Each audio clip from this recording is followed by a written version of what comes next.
Gangguan jin ketika masuk tubuh manusia ini menempati beberapa tempat.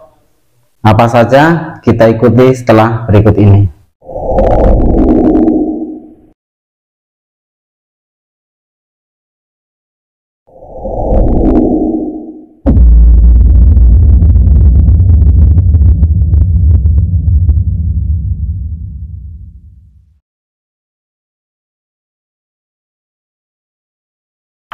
Assalamualaikum warahmatullahi wabarakatuh. Alhamdulillahirabbil alamin, wassalatu wassalamu ala asrofil anbiya'i wal mursalin, sayyidina wa maulana Muhammadin wa ala alihi wa sahbihi ajma'in. Amma ba'du. Teman-teman yang dimuliakan oleh Allah Subhanahu wa taala, kali ini kita akan membahas tentang tempat-tempat yang disukai oleh bangsa jin, yang mana tempat-tempat itu berada dalam tubuh manusia. Jadi ketika jin itu hinggap di tubuh manusia, ini paling tidak menempati beberapa tempat ini.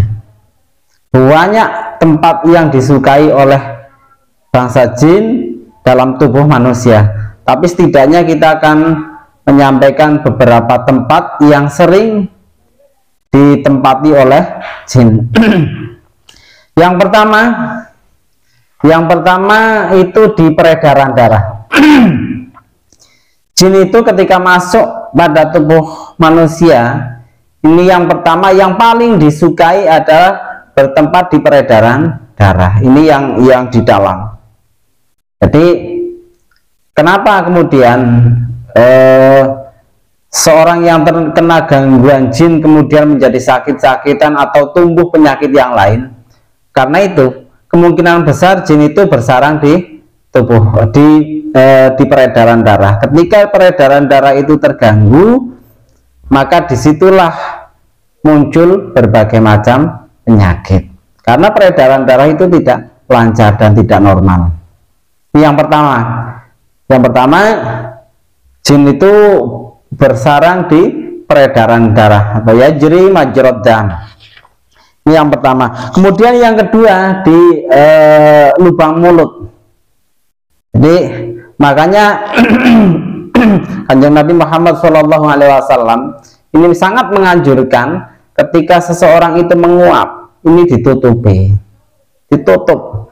Nah, adab untuk menutup mulut ketika menguap ini dengan menggunakan tangan kiri. Maaf, ini kebalik ya, ini tangan kiri saya, cuma kalau dalam kamera itu terbalik. Tangan kiri menutup dengan tangan kiri, kemudian dibalik. Jangan seperti ini tapi dibalik. Artinya isyarah untuk menolak jin yang masuk. Jadi adab seorang yang menguap, maka ditutup dengan tangan kiri, kemudian tangan kirinya dibalik seperti ini. Ya, ini kenapa? Karena tujuannya adalah menghindari jin ini masuk melalui lubang mulut.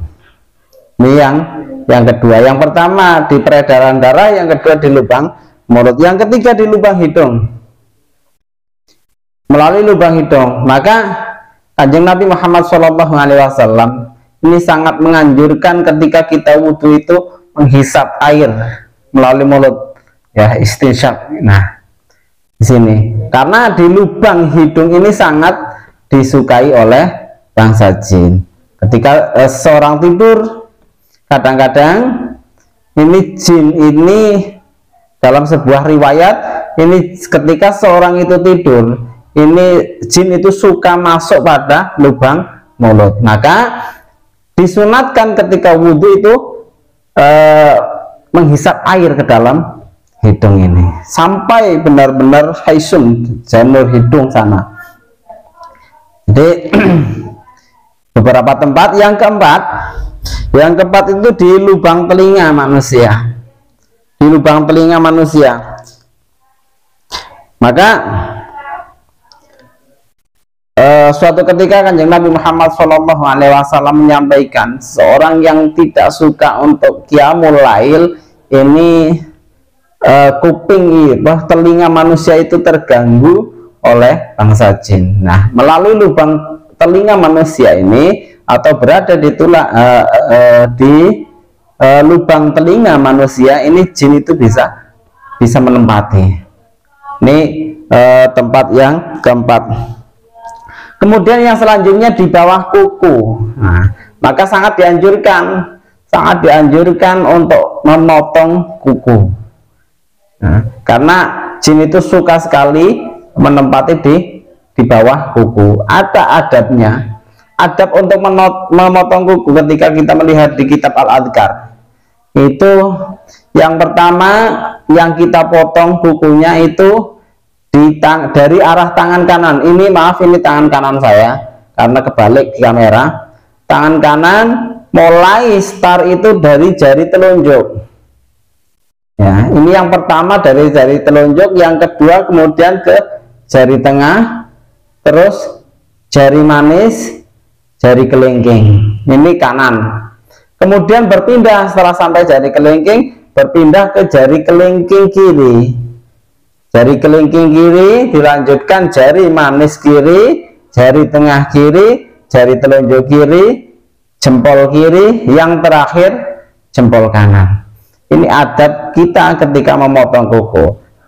Bagaimanapun memotong kuku itu sunat, di antara kesunatan memotong kuku karena dikhawatirkan di bawah kuku ini ditempati jin. Yang selanjutnya di lubang kemaluan manusia. Nah, maka ketika jin kafir itu masuk dan bersarang di lubang kemaluan manusia, ini seorang itu biasanya cenderung untuk berbuat zina atau cenderung untuk melakukan onani. Nah, ini yang dikhawatirkan. Maka diantaranya usaha atau ikhtiar, yaitu ketika kencing atau cepok yang bersih sesuai dengan sunnah Rasul sampai benar-benar itu suci. Jangan sekedar hanya bersih, tapi bersih dan suci. Ini yang keenam. Dan masih banyak tempat-tempat, tapi saya kira untuk pertemuan kali ini kita cukupkan. Mudah-mudahan ini sangat bermanfaat buat kita semua. Wallahul muwaffiq ila aqwamit thoriq. Wassalamualaikum warahmatullahi wabarakatuh.